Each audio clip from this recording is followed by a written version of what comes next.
Welcome to Crush Wednesday. It's Richard Turtungi, and today we're talking about, are you a good market fit, or is your product a good market fit? That's what we're talking about today.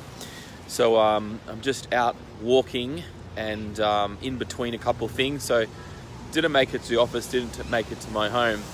So I thought I'd bring this live just where I'm at the moment, just out in Zetland, and it's actually good because I'm just passing these bikes, right? You know those bikes you see everywhere. And I guess maybe my question, are they a good market fit for, are they a good market fit? Is that what people are wanting? Are people wanting bikes, or they just want to use their own, bikes that they've always had? What's a good market fit? That's what we're talking about today. So if you are tuning in to this Facebook Live, all you have to do is say where you're tuning in from, give me some wow loves, and most importantly, I do want to talk about, products of personal training and fitness professionals. What sort of product do you need to be a market fit? You know the ones I'm talking about, the ones that just go ballistic, and it's just the most popular program, it's the most popular boot camp, it's the most popular gym. Oh, look at this, it's the most popular pub. You know what I mean? People just come, and then you got some restaurants and some fitness places that just they just don't work. Nobody turns up to them. That's what I want to talk about today. So if you are tuning in, let me know where you're tuning in from. I've got Nick, good to have you here. Lynette, good to have you here. We are talking about market fit. You know what I'm talking about? I'm talking about, those gyms that are just full. The classes that you train are just full. There's some classes that you might teach, or some time slots that are just amazing. Let's think about that for a second. Think about a time slot that you have in your facility, or you training personal training, and there's that time slot, that 6 a.m. time slot that's just always full, and then lunchtime is not full, or the 8 o'clocks are not full. Why is that the case for? Well, that's pretty simple. We know that because we know that the reason why the later classes are not full is because in the morning people are training with you before they go to work. So that's just a really simple, very simple example of what a market fit is and what we're talking about today. So I want to go a bit deeper though today in regards to your offers, into regards to what offer's been working and what offer hasn't been working. So let's just first of all start about market fit. So I do have a few processes today. I had some notes on the computer, so let's just see if I can remember them all today while I'm on my phone. So Lynette, good to have you here. Thank you so much for tuning in. Guys, if you're just tuning in now, remember to say wow, hi, where you're tuning in from. We are talking about the market fit, the best market fit for your business and what that involves for you. So let's look at a scenario, some greatest businesses out there, the ones that just went off with a bang. Let's start Uber, for example. Remember Uber when it just first started? Well, basically Uber now, they had a big success in the concept of sharing, so ride sharing and referrals. So they gave people credits. Don't know if they still do this, but I'm probably they sure do this. They gave people credits in the early days for you to refer the app to your friend. So every 7 rides, they get 1 referral at the moment. So every 7 rides on Uber, they would get 1 referral that is coming into their market, that is coming into their platform, which is amazing. So that tells you that something is really happening there. Dropbox, when it launched, 1,400% increase just on 1 beta test video. And so what we've got here is we've got sometimes the right product at the right timing as well. Sometimes the right products at the right time, and that works very well indeed. The ones I'm talking about. Just don't want to get run over here. Okay, so basically, let's think about your boot camp, your personal training services. Think about the classes that have just been working really well, and then the classes that you just can't get the numbers to. And start thinking about, well, how can I get the numbers to these classes, and what's missing in regards to, is it the timing, is it the class, is it the trainer, is it the facility?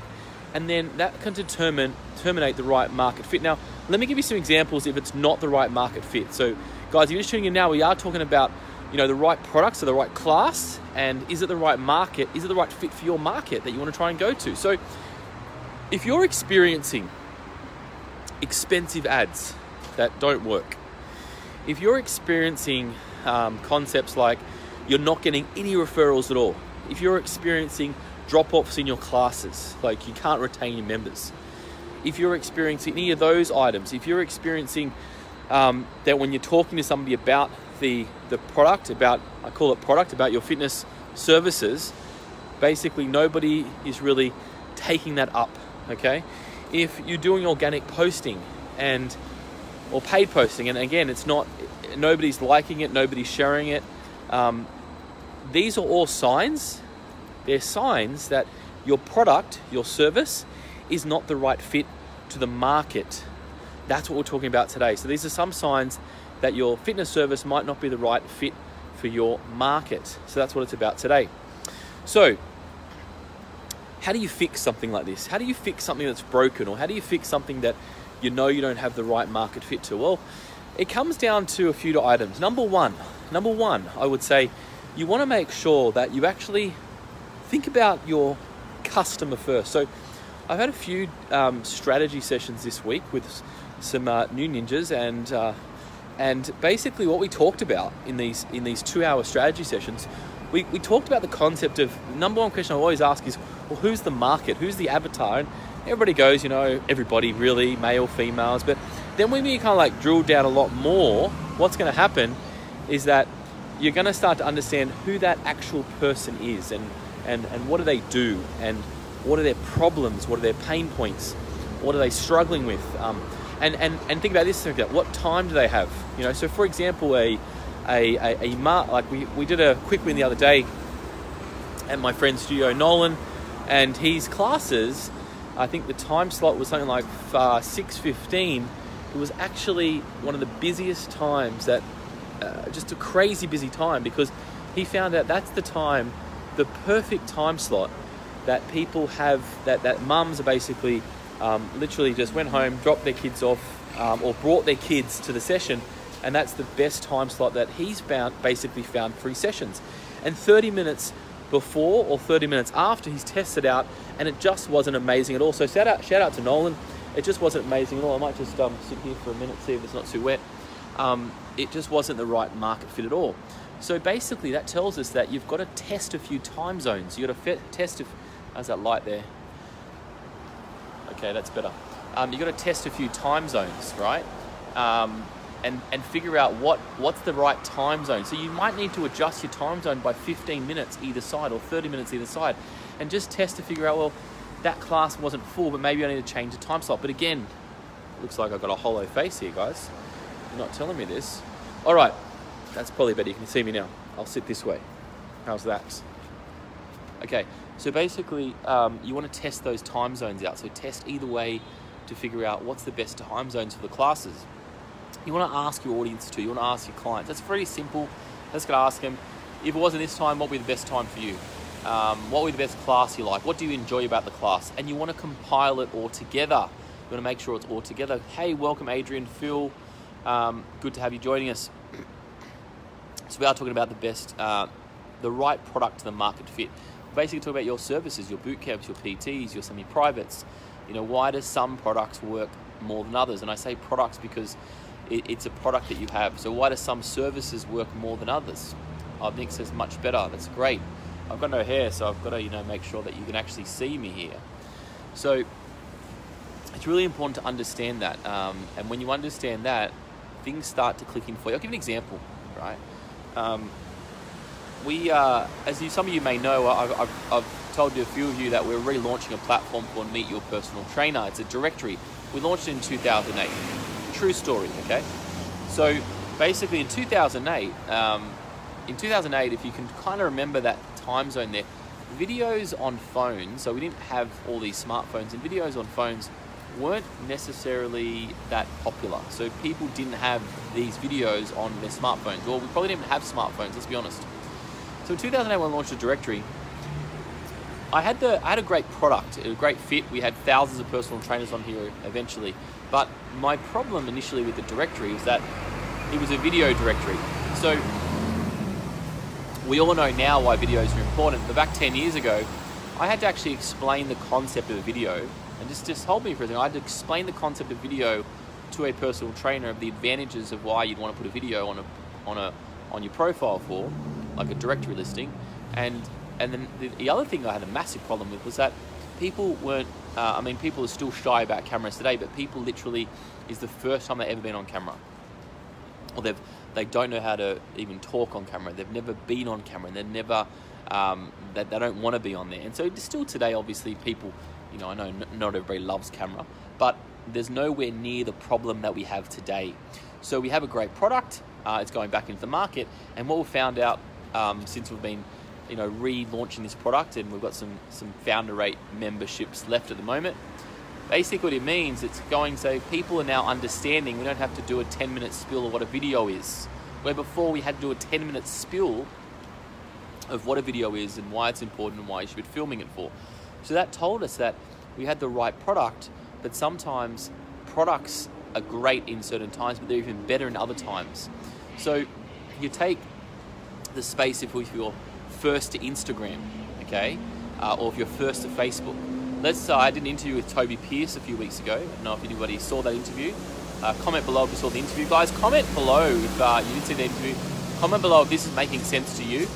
So anyway, I was talking about Instagram, and if you listen to the interview, right, I'm just going to move around here. If you listen to the interview, what it basically was talking about, I asked him really specific questions like, what, you know, were you on Facebook at the time, or sorry, were you on Instagram at the time that Instagram was like launching? And he said, yeah, he was on Instagram at the time it was launching. He already even had an ebook at the time it was launching. So instead of thinking about, oh, should I be on Instagram or not, he was already on it, on that platform, ready before it was actually a big thing. And so it's the same kind of concept with your personal training. You might be a personal trainer and you've been doing it for a few years, and you've been at a local park and you can't get any traction, maybe because there's another gym or PT up the road, and they disappear. And then what happens, you're the only personal trainer in that area, in that vicinity. So that means that you're first to market. You're there at the right time, right place. And so that's what that's meaning as well. So you've got to understand that sometimes there's a timing issue for your classes. So a lot of times you could have the right product, you've done all your training courses, but literally you've just got it in the wrong spot or the wrong time zone. Take any kind of platform that you've seen on a different angle. I don't know if anybody's familiar with Food Matters. Great documentary DVD. James Laurentine run that, some friends of ours, and they were amazing humans and amazing product. Shout out to those guys. Amazing product, because they launched their documentary, which is usually on like a DVD, but they launched it online. So that was a new fit product to a different distribution arm, most importantly. So it's the same product we all had documentaries. That's nothing new there, but they launched it to a different platform, which was the internet when it just launched. When we just got streaming, I should say, because you remember you couldn't watch, you know, high defin movies on your dial-up, you know, stuff. So you got to remember that was the right documentary for the right, for the right platform that it launched. So yeah, thanks Nick for the shout out there. Yes, it was a great info. Hey Sally. So what we're talking about here is that maybe your concept, your boot camp, or your offer is just wrong at the right time. So for example, Facebook ads. When we run Facebook ads, I'm just doing laps now, guys. Actually, I just realized, because I'm waiting for another meeting after this. So if I walk, I'm just going to continue walking. I'll be at the office, so I might as well just do a lap. Otherwise, it's where I can control myself and talk.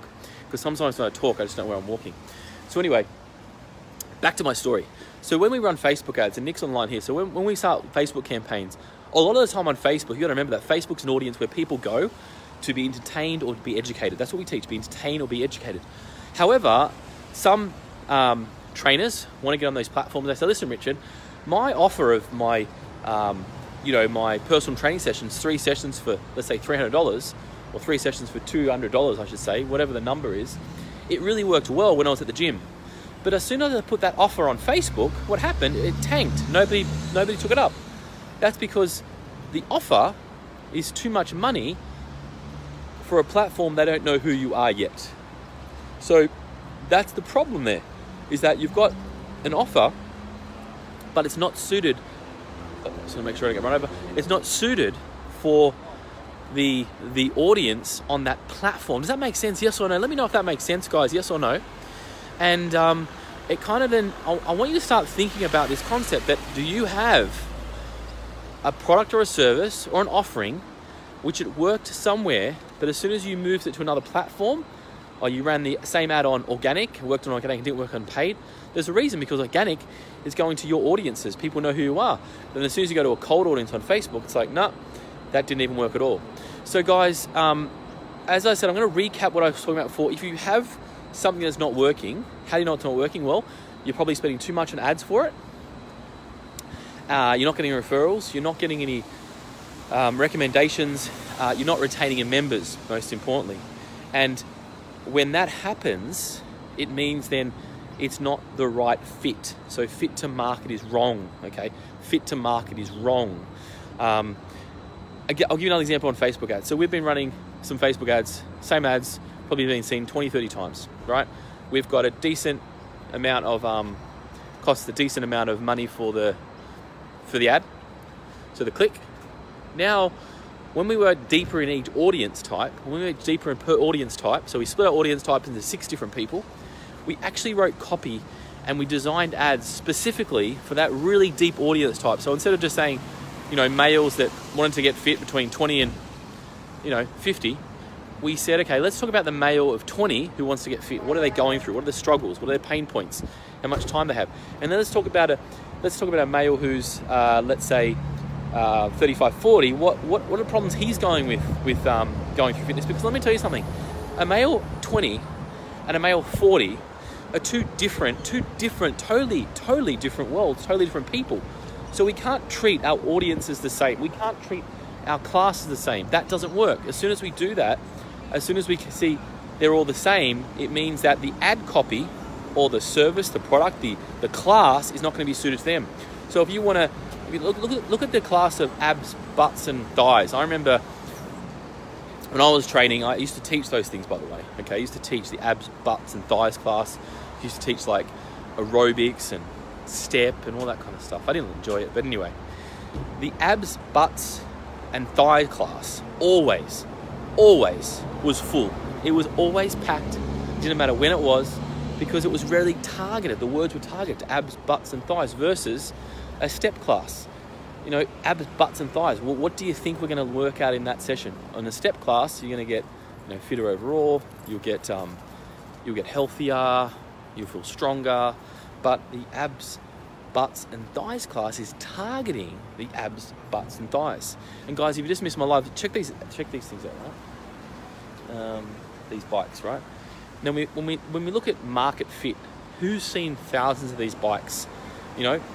Is it working? I don't know, but I certainly see a lot in the marketplace, and sometimes I see them dumped, and sometimes some of them work, some of them don't work. So you've got to look at all those situations and go, okay, well, is it the right timing of these bikes? Is it too early?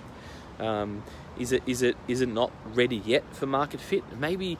I certainly know I don't think the demand's there, because the amount of bikes there are with companies and the people riding them, I don't think there's the right market fit. There's something wrong there. Do you know what I mean? So guys, you know this already. You know this information that I'm telling you already. I'm not telling anything new. What I'm trying to get you to understand is that you have the power to change these items. You have the power to, remember, ask your clients, does this time slot fit? Does the product fit? What type of results you're getting? All those items, right? Take the information on board and basically go and fix the problem. If your classes are empty, go and find out why your classes are empty and adjust certain items around. Adjust the items around. Don't just keep beating a dead horse. Don't just keep dumping those bikes there. Every company, you got the lime bikes there, you got the orange bikes, you got the blue bikes. It doesn't end. So don't just think that you can just keep throwing something and thinking that, people are definitely gonna ride. They love these bikes. Maybe they don't. Now, interesting, the Lime bikes. Someone says go the Lime bikes. Who was that? Nick. They were electronic bikes, I believe. So they got battery power, I think. So maybe that's the right market fit. Maybe people didn't want to get sweaty going to work. Think about all those concepts there. Maybe they just, it wasn't working for them. Maybe they got grease on the leg. I don't know. There's a problem. So go and fix the problem. Now, when you go and fix the problem, what happens? You sometimes just have to park the product, or park the boot camp, or park the PT service, and then figure out and find the one that is working and try and duplicate that and trying to figure out if you can duplicate that, does something need to change in those different time zones? Guys, I hope that's made sense so far. Brett, good to have you joining us here. As I said, out and about, I'm doing some laps, nearly getting run over. And, you know, the market fit is amazing. And it's actually good while I'm walking and talking because, you know, when I first started this live, I'm just coming back to where I was. You know, I'm just looking at the village crown here, or crow or crown, whatever it is. You know, pubs, let's look at that. Some pubs go off, some pubs just sit there blank. Some cafes are busy, some others aren't others. I used to live around this area, and I remember there was one cafe, and it's closed down basically, but it was empty. Every single day it was empty. And the other one next door to it was packed. One was empty, one was packed. Why do you think that is for? Well, it's very simple. It's just that something's wrong with the food, something's wrong with the chef, something's wrong with the location. And this is where I picked up as a consumer. Well, I didn't ever eat there because I didn't want to eat there because it was empty. And the menu was like, I looked at the menu and I go, well, there's the problem right there. It was overpriced. Overpriced. Sometimes your products and services are overpriced. Now, just to sum up this episode, guys, if you want, no, listen, everybody wants to make money, right? Everybody wants to make money, right? Including Westpac there, right? They want to make money too. Everybody wants to make money. However, if you think that you can trick the consumer, trick your client because you think that you can charge an extra $2 for your cup of coffee, or an extra, you know, a few dollars for your spaghetti bolognese, or, you know, you want to price your Gatorade up in your gym an extra $3, that's fine. You can do that. You're allowed to do that. But you've got to then understand, are you getting another sale the next day? Are people sharing about it or not? Are people coming back? Are they bringing their wives, their partners, their friends or not? It's very simple. I did a video interview with Tarek. He just brought a new book out, Purpose Driven Movement. Go check it out. 99 cents, guys. Check it out. There's a link there. And I was talking about the concept that it doesn't matter how well you market. Right? And I'll say this, it doesn't matter how well you market. If you don't have a very good product, meaning that if you're not getting results for your clients, you're not a good trainer. You're not a good gym operator. It's simple as that. And that's just the fact. If you don't get results for your clients, it means that you have a bad product. It doesn't mean you're bad. It just means that your clients might be the wrong clients for your amazing product or your amazing service. Just think about that. Sometimes we're too ahead of the curve, guys. Sometimes our clients don't need to know all this information that we've trained. Sometimes it's just communication is the issue here. So just think about all those concepts. So I want to do now a bit of action points. Write down the service, the offer, or the product that does not work at the moment. Write it down and list all these items that don't work. And then write down a list of all the possibilities that why do you think they may not be working? Is it the time? Is it the price? Is it the people? Time, price, people. And then from there, if you think there's something there, start asking your clients about that. Start asking your clients about that. So that's what I want to talk about today.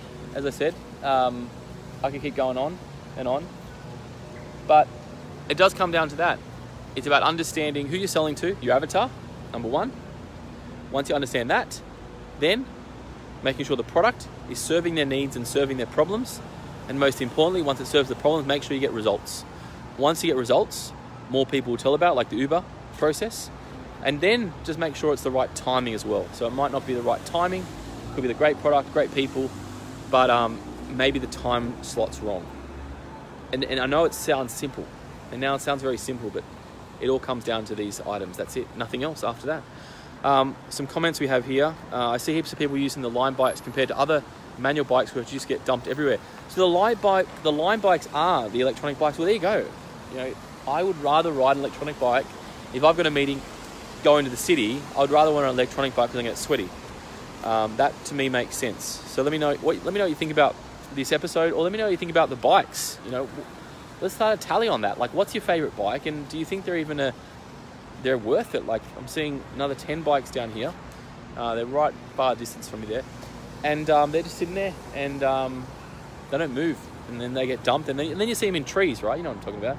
You see them in trees, you see them wrapped around poles, you see them, the bike art. It's crazy. So it shows me that Well, there's too much supply, not enough demand. Very simple. Supply and demand, guys. If you've got too many bananas, nobody's buying them, it means it's going to go cheaper. If there's droughts and there's storms and there's or floods and the bananas go, it means your banana's going to go up in price. I've taken that from my good friend Kevin Young with his banana story. Anyway, guys, hope that's helped you.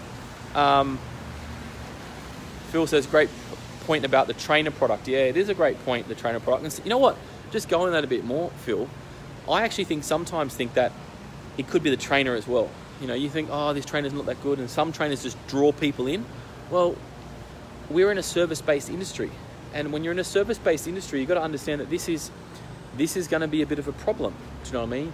You're not in the alcohol industry here where basically you can have a bar like behind me and you can put some whiskey in, some gin, get your beers, and you're good to go. But even that, you got to choose the right beers, you know, the right music going.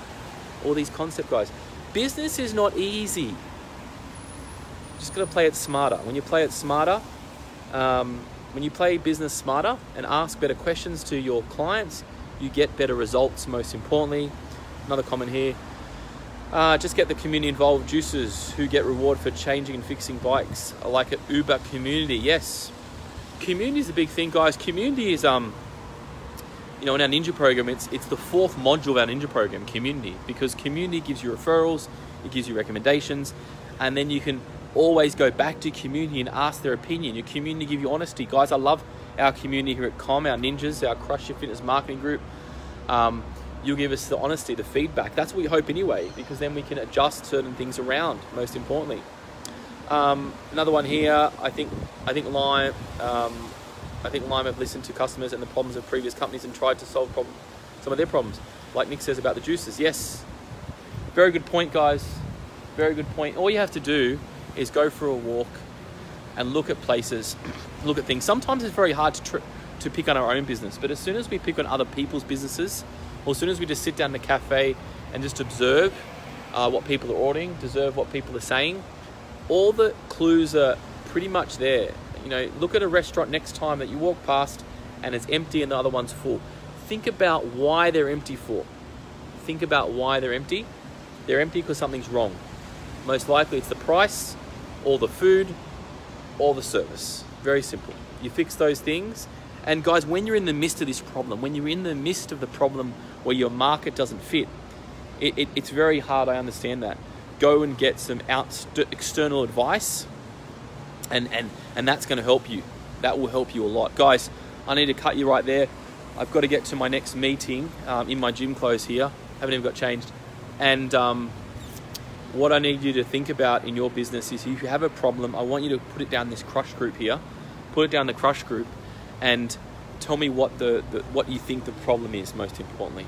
Guys, shout out also to at 1 o'clock today, Sydney time, I am doing a kind of like a Zoom training. I'm doing a Zoom training for those who are new to our community, who haven't seen any of my training methods before. I invite you to come in. I might get one of the guys to put the link in the group today. It's at 1 o'clock Sydney time, and it's going to be on a particular cash injection strategy that we teach. It's going to be on a cash injection strategy. First time I've ever presented it. So whoever's on is going to get some cool value. And I'm going to be running these regularly, webinars. So if you are new to our community, never heard this before, jump on and check it out. Also too, guys, I know a lot of you have been to our New Age of Online Marketing events, maybe this year, last year, before that. We've got a whole bunch of heaps of new content in 2019. Our next event's next Tuesday. So if you have a friend that's in this space of fitness and health, if you have a friend, invite them in to the event. Tell them to come with them, and you know, let's get business cracking in 2019. Let's figure out what your right product to fit is, and let's move from there. Guys, thank you so much for the comments. Thanks for sharing. Don't know what the time is, but hopefully I haven't gone over, and I'll catch you next time on Crush Wednesday.